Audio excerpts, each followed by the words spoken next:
Hello friends, welcome my YouTube channel. તો મિત્રો બધા લોકો કેમ છો? મજામાં? તો અત્યારે આપણે બગીચાની અંદર આવી ગયા છીએ અને ખાસ વાત એ રહે છે કે બગીચામાં અત્યારે આપણે ઘણા બધા વૃક્ષો તો વાવેલા હતા, પણ અત્યારે પણ પાછું વૃક્ષ 5-6 છે તો એ વાવેલા છે.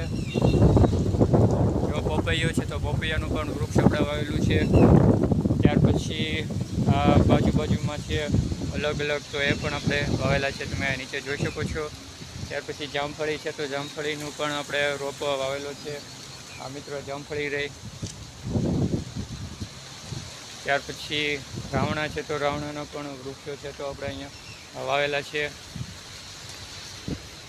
અને બીજી વાત એ રહે છે કે અત્યારે ચોમાસાની સિઝન શરૂ છે તો રાવણા ને બધું અત્યારે આવી ગયું છે. તો પવનના કારણે રાવણા છે તો નીચે ખરી ગયા છે. તો આપણે રાવણા લાઈક શેર સબસ્ક્રાઈબ કરવાનું ભૂલતા નહીં. તો મિત્રો હવે આપણે રાવણા છે તો રાવણા વીણવાન રહે છે. રાવણા ખરી ગયા છે તો હાલો હવે આપણે રાવણા વીણવા જવાનું છે. તો મિત્રો જો અત્યારે રાવણા આવી ગયા છે ઓલરેડી. અત્યારે કાચા છે અને થોડાક પાકા હતા તો એ ખરી પણ ગયા છે નીચે. આ રાવણાની નીચે અત્યારે આવી ગયા છે.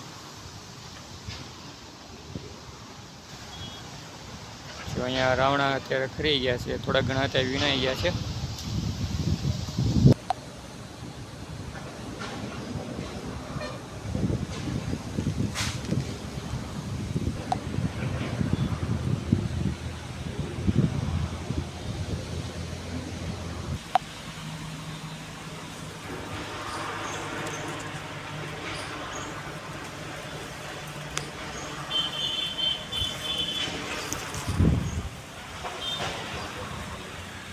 જે રાવણા અત્યારે નીચે પડ્યા છે તો એ અત્યારે આપણે વીણવાના રહેશે અને વીણીને એને સૂકવવાના રહેશે.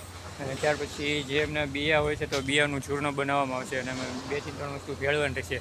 જે ખાસ કરીને ડાયાબિટીસ માટે કહેવાય છે તો એમના માટે દવા છે તો એ ખૂબ ઉપયોગમાં રહેવાની રહેશે. તો એટલા માટે રાવણા છે તો આપણે વીણવાના રહેશે અને નીચેની સાઈડમાં બોક્સ છે તો બોક્સમાં એ બધા ભેગા કરવાના રહેશે. અત્યારે નીચે ખરી ગયા છે એટલે થોડાક ધૂળવાળા પણ આવશે અને ખરાબ રહેશે, પણ કંઈ વાંધો નહીં. આને ધોઈ નાખશું સારા એવા અને એના બી છે તો બીજ આપણે કાઢવાના રહેશે અને બીનું ચૂર્ણ બનાવવાનું રહેશે. તો હવે આપણે બધા રાવણા છે તો એ બધા ભેગા કરવા મળીએ, બરાબર?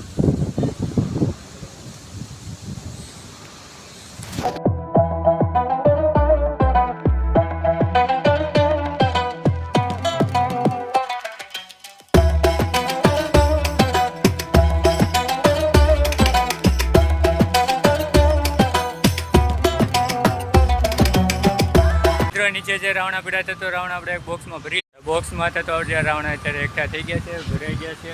અને વરસાદ આવવાની થોડીક વાર છે. વરસાદ વાતાવરણ થઈ ગયું છે અને વરસાદ પણ આવવાની પૂરેપૂરી શક્યતા રહી છે. સમગ્ર ગુજરાતમાં વરસાદ પણ ખૂબ સારો એવો છે. જો મિત્રો પપૈયાનું વૃક્ષ છે તો આપણે એમને વાવેલું છે, અત્યારે રોપેલું છે. ચોમાસું છે તો અત્યારે વરસાદમાં સારામાં સારું એ ચોપે જે છે અને ચોટી જશે, એમ કહેવાય ને કે ઉગી જઈએ.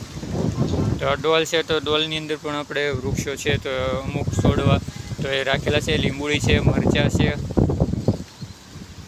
ત્યાર પછી આ લીંબુડી વતન આવેલી છે. જામફળી આપણી પાસે છે, તમે અહીંયા જોઈ શકો છો.